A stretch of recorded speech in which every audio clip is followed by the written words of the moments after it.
justice, Éric Dupond-Moretti, c'est pour la première fois en France, dans l'histoire de la France, un ministre de la justice, garde des Sceaux, va être jugé. Voilà.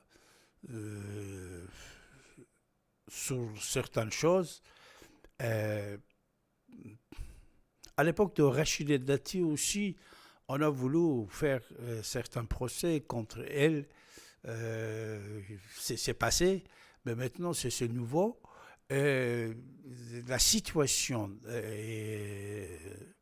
en France, la situation que nous avons pu être témoins des manifestations sanglantes, on peut dire, très violentes dans les semaines passées.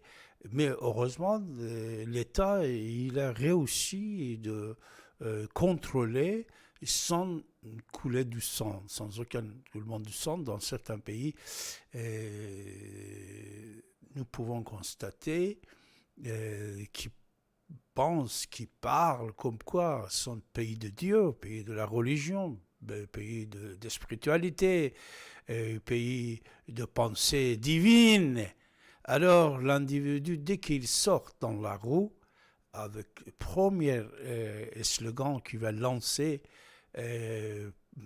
pas seulement contre le gouvernement, non, non, non, seulement pour demander du pain, du travail, de l'argent pour pouvoir vivre. On l'arrête, on le tue même dans la rue.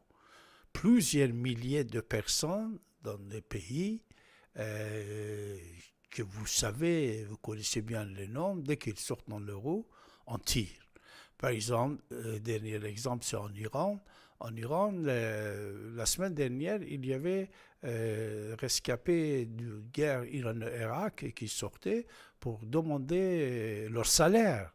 Vous savez, après la fin de guerre, après la paix avec Saddam Hussein, les Nations Unies, sous la reine des Nations Unies,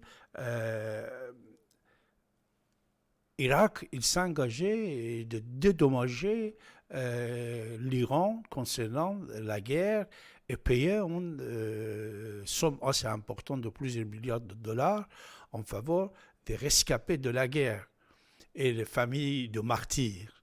Mais après la révolution, non, après la chute de Saddam Hussein, l'Iran est entré en Irak.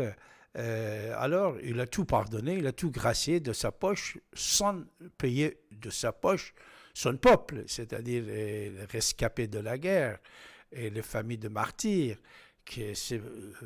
ça chiffre de plusieurs centaines de milliers de personnes. Alors, ces gens-là, actuellement, ils ont donné leur vie, leurs parents. Les autres, ils sont invalides, ils sont vivants, mais invalides. Ils ont besoin de médicaments, d'être traités, etc., etc.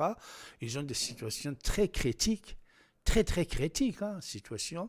Ils ont sorti pour manifester, alors on les a frappés. C'est-à-dire les gens qui sont au pouvoir, grâce à ces gens-là qui font la guerre pendant 8 ans avec l'Irak, aujourd'hui, dans leur pays, n'ont rien. Et dès qu'ils sortent pour manifester, on le tue, on le frappe.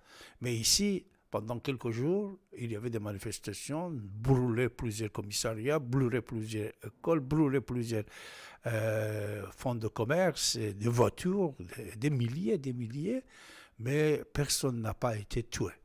Et en plus, on ne sait pas dans quel paradis vraiment vous venez manifester, et de l'autre côté, on est en train d'insulter les forces, l'État, etc., etc.